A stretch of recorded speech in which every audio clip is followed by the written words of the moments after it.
চলুন। নমস্কার সবাইকে, আমার চ্যানেলে ওয়েলকাম।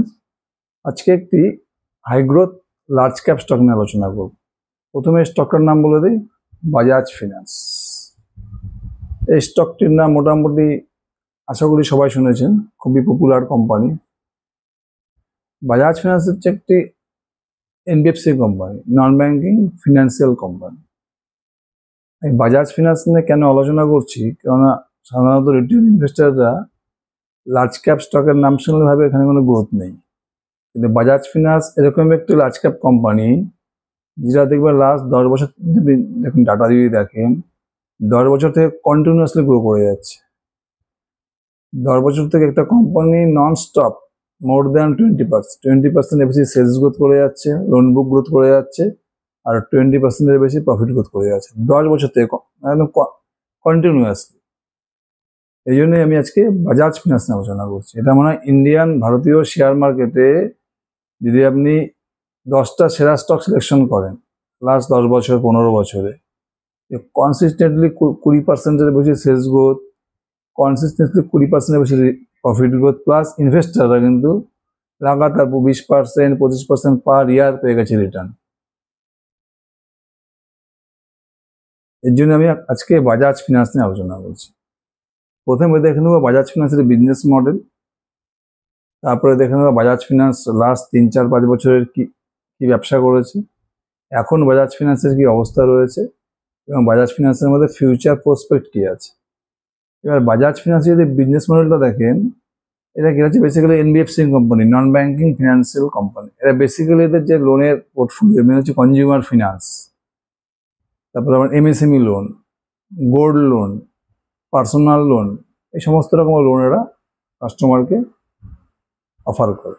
এছাড়া কি করে, এরা ইন্স্যুরেন্সের কাজও করে, ইন্স্যুরেন্স করায় বাজাজ।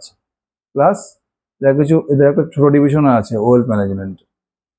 কনজিউমার ফিনান্স এবং পার্সোনাল লোন, এটা কিন্তু বাজাজ ফিনান্সের মোস্ট ইম্পর্টেন্ট পার্ট।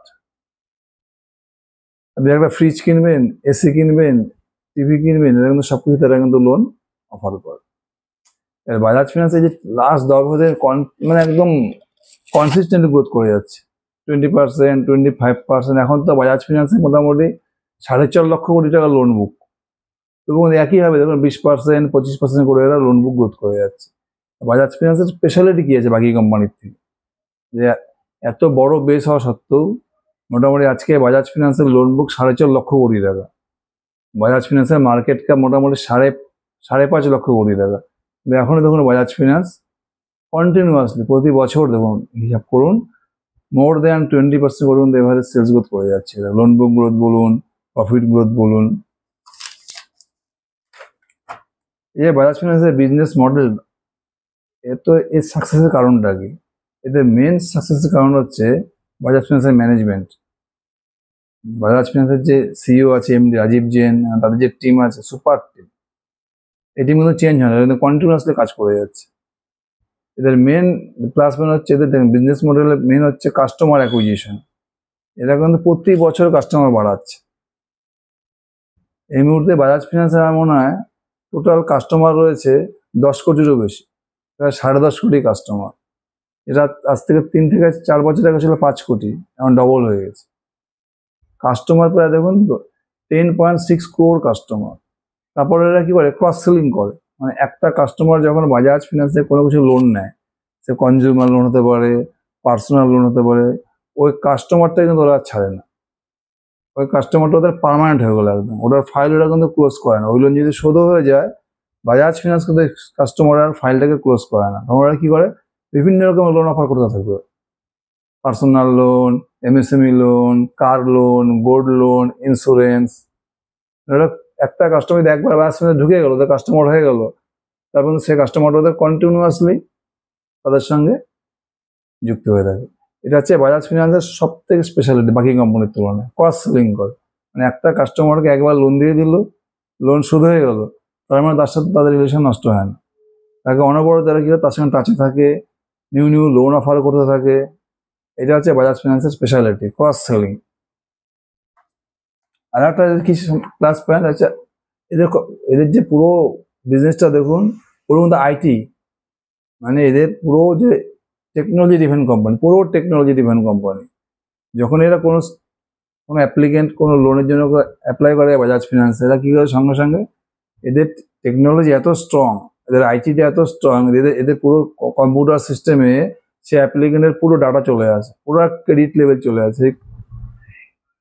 যে অ্যাপ্লিকেন্ট করছে তার স্যালারি কত বা তার মান্থলি ইনকাম কত, তার আগে কোনো লোন আছে কি না, সে অন্য কী কোম্পানি থেকে লোন নিয়েছে, কত লোন তার এখন ডিউ আছে, তার কোনো লোনের কিস্তি ডিউ আছে কিনা, পুরো ক্রেডিট স্কোর আর কি পুরো চলে আসে বাজাজ ফিনান্সের কাছে। আর ওদের মধ্যে রিস্ক ম্যানেজমেন্ট, ওরা কিন্তু খুব একটা কাস্টমারকে যখন ওরা সিলেক্ট করে লোন দেওয়ার জন্য, সেই কাস্টমারটা পুরো একদম ঠিকুজি গোষ্ঠী পুরো ডাটা নিয়ে চলে আসে। এই জন্য দেখবেন ওদের এত পুরোনো কোম্পানি আর এত অ্যাগ্রেসিভ গ্রোথ করেছে এরা, আজকে 4.5 লক্ষ কোটি লোন বুক হয়ে গেছে, তবুও দেখবেন বাজাজ ফিনান্সের কিন্তু asset quality number 1। Gross NP 1-এর মধ্যে আছে, নেট এনপি 0.5-এর মধ্যে আছে, মানে এত অ্যাগ্রেসিভ লোন বুক গ্রোথ করার পরেও আছে 4.5 লক্ষ কোটি টাকা লোন বুক, 10 কোটি টাকা, 10 কোটির উপরে কাস্টমার, তবুও দেখুন বাজাজ ফিনান্সের মধ্যে অ্যাসেট কোয়ালিটি সুপার।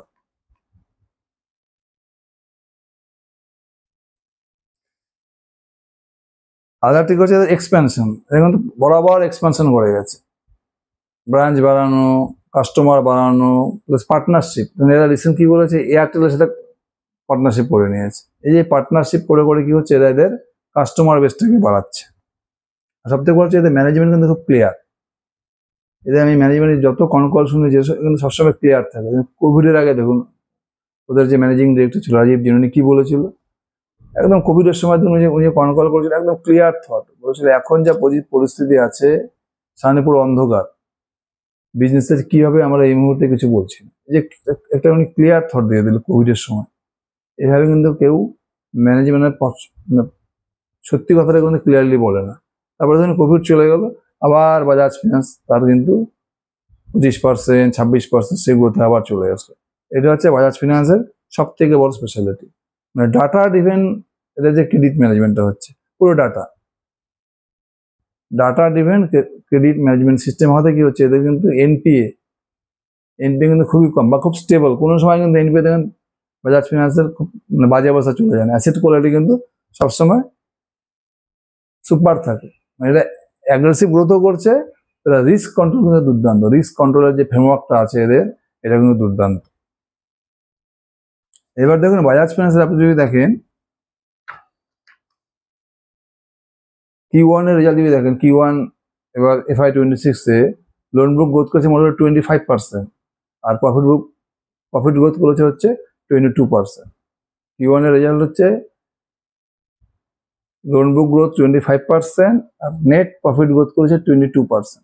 এখন বাজাজ ফিনান্সের মোটামুটি লোন বুক কত হয়েছে, 4,40,000 কোটি টাকা। আর বাকি যদি প্যারামিটার্স গুলো দেখেন, এত বড় লোন বুক হওয়া সত্ত্বেও কিন্তু ওরা কিন্তু এই কোয়ার্টারে মোটামুটি 25,000 কোটি টাকা, এই কোয়ার্টারে ওরা মোটামুটি 25,000 crore, 25,000 কোটি টাকা নিউ লোন বুক করেছে, নতুন লোন 25,000 কোটি টাকা লোন বুক ওরা নতুন করেছে। প্লাস দেখুন ওদের এখন নিউ ক্লায়েন্ট, নতুন কাস্টমার এই কোয়ার্টারে মোটামুটি 45 লক্ষের মতো কাস্টমার অ্যাড করেছে, 45 lakhs। এখন তো টোটাল কাস্টমার কত হয়েছে, মোটামুটি 10.5 কোটি টাকা, 10.5 কোটি কাস্টমার, 10.5 crore কাস্টমার রয়েছে এখন। আর বাজাজ ফিনান্সের আরওইটা দেখো, বাজাজ ফিনান্সের আরওই কিন্তু মনে হয় লাস্ট 3-4 বছর দেখবেন, 3-4-5 বছর দেখবেন 19, 20, 21 এই রেঞ্জে আরওই। তার মানে এই কাস্টমাররা কিন্তু যারা বাজাজ ফিনান্সের ইনভেস্টার, মোটামুটি কিন্তু লাস্ট 5 বছর 6 বছর তো দেখুন 19%, 20% সবসময় CAGR পেয়ে গেছে রিটার্ন। লাস্ট 3 বছরই দেখবেন বাজাজ ফিনান্সের দেখুন সেলস গ্রোথ কিন্তু মোটামুটি 30%, আর প্রফিট গ্রোথও কিন্তু 30%-এর উপরে। বাকি যদি প্যারামিটার্সগুলো দেখুন, কস্ট অফ ফান্ডস, মানে খরচাটা আর কি, কস্ট অফ ফান্ড যে কত কস্ট আসছে, মানে কত খরচা হচ্ছে আর কি, এটা দেখুন গত বছর কি ওনা ছিল 7.79, এবছর কমে হয়েছে 7.59। ওপেক্স খরচা, একটা লোন দিতে বাজাজ ফিনান্সে খরচাটা হচ্ছে অফিস খরচা, ইলেকট্রিক বিল, আদার সমস্ত খরচা যদি দেখেন, তাহলে গত বছর ছিল কত, এটা Q1 33.3%, এবার হয়েছে 32.7%। এটা আরও রিটার্ন অফ অ্যাসেটটা কিন্তু স্টেবল, মোটামুটি 4.6 থেকে 4.5 এর মধ্যে আছে। আরোই তো আমি বললাম লাস্ট 3 থেকে 4 বছরের মধ্যে কিন্তু তারা মোটামুটি 19 থেকে 21 এর মধ্যেই আছে। আর কস্ট অফ ফান্ডস যেটা বললাম, মানে কি ইন্ডাস্ট্রিয়াল লোন নিচ্ছে মার্কেট থেকে, এটা কিন্তু মোটামুটি স্টেবল আছে। গত বরঞ্চ এবার কমেছে কস্ট অফ ফান্ডটা কিন্তু কমেছে। গত বছর কি মনে ছিল 7.79, এবার হয়েছে 7.59। এবার দেখুন বাজাজ ফিনান্সের যে অ্যাসেট কোয়ালিটিটা দেখুন, অ্যাসেট কোয়ালিটি কিন্তু সুপার। এবছর কত আসছে এই কোয়ার্টারে যদি আপনি গ্রস এনপিএ দেখেন মোটামুটি আসছে 1.4, আর নেট এনপিএ এসছে 0.5। যেটা গত বছর Q1 ছিল গ্রস এনপিএ 1.2, এবার সামান্য বেড়ে হচ্ছে 1.4। আর গত বছর Q1 এর নেট এনপিএ ছিল 0.4, এবার 0.5। এবছর Q1 এ প্রত্যেকটা ফিনান্স কোম্পানিরই এনপিএ বেড়েছে, যেহেতু মাইক্রো ফিনান্সের খুব বাজে অবস্থা হয়েছিল, মাইক্রো ফিনান্স, এমএসএমই। তবে কিন্তু বাজাজ ফিনান্সের দেখুন গ্রস এনপিএ, নেট এনপিএ দুটোই কিন্তু স্টেবল। আরে স্টেবল শুধু আজকের না, লাস্ট 10 বছর থেকে দেখে যাচ্ছে। বাজাজ ফিনান্স এত গ্রোথ করতে করতে 4.5 লক্ষ কোটি টাকা লোন বুক হয়ে গেছে, এবং এদের অ্যাসেট কোয়ালিটি কিন্তু কোনো সময় খুব একটা খারাপ পজিশনে যায়নি, সবসময় স্টেবল থাকে অ্যাসেট কোয়ালিটি। তাহলে এবার দেখুন 2025-এ বাজাজ ফিনান্সের টোটাল প্রফিট গিয়ে দাঁড়িয়েছে কত, মোটামুটি 17,000 কোটি টাকার মতো। এদের গাইডেন্স কত দিয়েছে, 2026-এর গাইডেন্স হচ্ছে এরা বলেছে লোন বুক গ্রোথ করবে মোটামুটি 25%, 24 থেকে 25%। আর প্রফিট গ্রোথ করবে 23 থেকে 24%। নেক্সট ইয়ার্সের গাইডেন্স হচ্ছে লোন বুক গ্রোথ করবে 25, নেক্সট ইয়ারের গাইডেন্স হচ্ছে 2026-এ লোন বুক গ্রোথ করবে এরা 25 থেকে 27%। আর নেট প্রফিট গ্রোথ করবে 23 থেকে 24%। 2025-এ এদের টোটাল প্রফিট হচ্ছে মোটামুটি কত, 17,000 কোটি টাকা। যদি 23 থেকে 24% প্রফিট 2026-এ হয়, এটা কত দাঁড়াচ্ছে, মোটামুটি 21,000 কোটি টাকা। 2026-এর টোটাল প্রফিট দাঁড়াচ্ছে 21,000 কোটি টাকা। আর বাজাজ ফিনান্সের এখন মার্কেট ক্যাপ কত, মোটামুটি 5.5 লক্ষ কোটি টাকা। মার্কেট ক্যাপ 5.5 লক্ষ কোটি টাকা। আর 2026-এর টোটাল প্রফিট গিয়ে দাঁড়াচ্ছে হচ্ছে আপনার 21,000 কোটি টাকা। এবার 5.5কে আপনি যদি 5.5 লক্ষকে যদি আপনি 21,000-কে ভাগ করেন, মোটামুটি ফরওয়ার্ডিং পেয়ে যাচ্ছে 26 থেকে 27। কোম্পানির লোন বুক গ্রোথ টার্গেট কত দিয়েছে, 25 থেকে 27। পেক রেশিও কত হচ্ছে, পি হচ্ছে আপনার কত দাঁড়াচ্ছে, 26 থেকে 27। লোন বুক গ্রোথ দেখাচ্ছে 25 থেকে 27, মানে 1। বাজাজ ফিনান্সের মতো স্টককে 1 পেক রেশিও বাড়ানো বিশাল ব্যাপার। মানে বাজাজ ফিনান্স দেখুন, বাজাজ ফিনান্সের বুক ভ্যালু কত, বাজাজ ফিনান্সের আমার পিবি রেশিও দেখেন, প্রাইস টু বুক মোটামুটি 5.7 আছে। তার মানে এটা একটা ভ্যালুয়েশন হাই। বাকি যত ফিনান্স কোম্পানি রয়েছে সবার 3, 3.5, India shelter, home first, Aptus, এটা 3.5, 4-এর মধ্যে আছে। কিন্তু বাজাজ ফিনান্সে যখন প্রাইস টু বুক হচ্ছে 5.7, মানে অন্য স্টকের থেকে এটা ভ্যালুয়েশন বেশি। কারণটা হচ্ছে বাজাজ ফিনান্স এতদিন থেকে এত সুন্দর ব্যবসা করে যাচ্ছে, ইনভেস্টরদের এত রিটার্ন দিয়েছে, ওই জন্য কি হচ্ছে মার্কেটটাকে প্রিমিয়াম ভ্যালুয়েশন দেয়। ইনভেস্টারের বেশি নজর কোন দিকে থাকে, বাজাজ ফিনান্সের দিকে। এত বড় কোম্পানি হওয়া সত্ত্বেও যদি কোনো কোম্পানি এখনো 25%, 26% লোন বুক গ্রোথ করে, গাইডেন্স দেয় 25% লোন বুক গ্রোথের, ইনভেস্টর তো এখানে আসবেই। এই জন্য কি হচ্ছে, এটা কিন্তু সবসময় প্রিমিয়াম ভ্যালুয়েশনে থাকে। এখন কত আছে প্রাইস টু বুকের 5.7। অ্যাকচুয়ালি দেখুন লাস্ট 3 বছর যদি আপনি হিসাব করেন, বাজাজ ফিনান্সের মিডিয়াম যেটা প্রাইস টু বুক সেটা 7.2। সেই হিসাবে কিন্তু এখন বাজাজ ফিনান্সের প্রাইস টু বুকটা কমই আছে 5.7, মানে ভ্যালুয়েশন মোটামুটি এখন ঠিক জায়গাতেই আছে। এবার বাজাজ ফিনান্সের টার্গেট দেখুন, বাজাজ ফিনান্স কি করে গ্রোথ করবে ফিউচারে, প্রোডাক্টটা তার ব্লুপ্রিন্ট তৈরি করেছে। এখন বাজাজ ফিনান্সের টোটাল কাস্টমার কত আছে, ক্লায়েন্ট মোটামুটি 10.5 কোটি। এরা টার্গেট নিয়েছে নেক্সট 4 ইয়ার্স, 4 to 5 ইয়ার্সের মধ্যে এটাকে 20 কোটি কাস্টমার করবে। এরা 20 crore, এখন আছে 10 crore। নেক্সট 4 to 5 ইয়ার্স এদের টার্গেট হচ্ছে 20 crore কাস্টমার করা।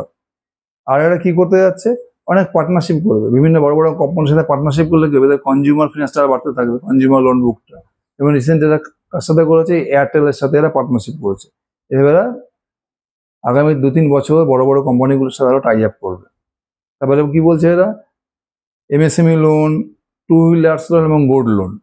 এমএসএমই লোন, 2 হুইলার্স লোন এবং গোল্ড লোন, এই 3টা লোনের প্রতি কিন্তু এবার বাজাজ ফিনান্স অ্যাগ্রেসিভলি গ্রোথ করবে। এদিকে ওরা এবার কিন্তু পুরো নজর দিচ্ছে, এমএসএমই লোন, গোল্ড লোন আর হচ্ছে 2 হুইলার্স লোন।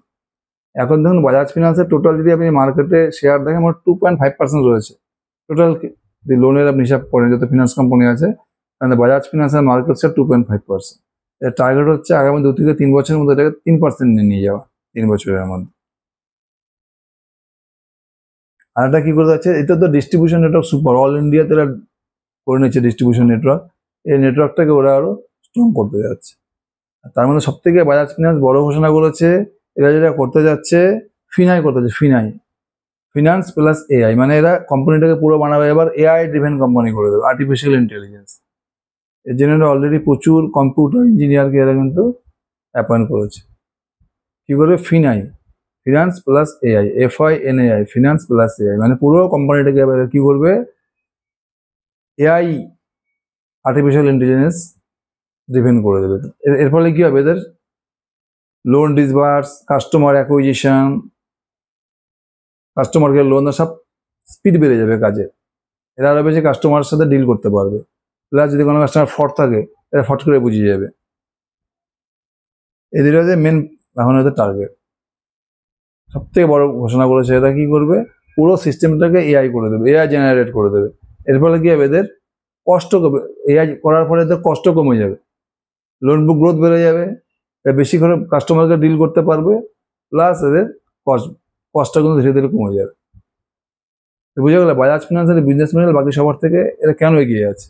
এক হচ্ছে কাস্টমার অ্যাকুইজিশন করে এরা ফটাফট, খালি কাস্টমার বেস বাড়াও। এবার এখন কি হচ্ছে, এখন বাজাজ ফিনান্সে এত কাস্টমার হয়ে গেছে, 10 কোটি কাস্টমার।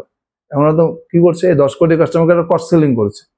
আজকে একটা কাস্টমার কনজিউমার লোন নিল, এদের কিন্তু যখন লোনটা শোধ হয়ে গেল, এরা কিন্তু সে কাস্টমারকে অফ করছে না, ওর ফাইল কিন্তু বন্ধ করছে না। এরা কি করছে, সে কাস্টমারের সঙ্গে রেগুলার টাচ করে যাচ্ছে। এবার আরও অন্যান্য লোন অফার করছে, personal loan, MSME loan, car loan, gold loan. এদিকে যে বাজাজ ফিনান্সের একটা কাস্টমার বারবার করে কিন্তু বাজাজ ফিনান্সের লোন নিচ্ছে, কোনো কাস্টমার সাথে রিলেশন খারাপ, মানে রিলেশন শেষ হচ্ছে না আর। এটা হচ্ছে বাজাজ ফিনান্স সব থেকে বড় প্লাস পয়েন্ট। আর একটা কি, রিস্ক ম্যানেজমেন্ট। এই যে এত অ্যাগ্রেসিভ ভাবে লোন বুক গ্রোথ করেছে, আজকে 4.5 লক্ষ কোটি টাকা লোন বুক, তবু দেখুন অ্যাসেট কোয়ালিটি সুপার। সবসময় বাজাজ ফিনান্স অ্যাসেট কোয়ালিটি দেখুন মোটামুটি গ্রস এনপিএ 1 থেকে 1.23 মধ্যে থাকে, নেট এনপিএ 0.5 মধ্যে থাকে। এই জন্য বাজাজ ফিনান্স কিন্তু ফিনান্স কোম্পানির NBFCর সব থেকে বেস্ট কোম্পানি, মানে অ্যাকর্ডিং টু পারফরমেন্স। লাস্ট 10 বছরে দেখুন বাজাজ ফিনান্স মোটামুটি 18 টাইমস দিয়েছে রিটার্ন। শেয়ার যে দাম ছিল 10 বছর আগে, তার থেকে 18 টাইমস দিয়েছে রিটার্ন। তো দেখুন বাজাজ ফিনান্সকে আপনারা স্টাডি করুন, fantastic management, business model super, asset quality দুর্দান্ত, পুরো কোম্পানিটা এখন এআই হয়ে যাবে, এআই জেনারেট হয়ে যাবে। বাজাজ ফিনান্সের মধ্যে এখনো কিন্তু প্রচুর গ্রোথ হওয়ার স্কোপ বাকি আছে। আপনারা অ্যানালাইসিস করুন, দেখুন। Thank you.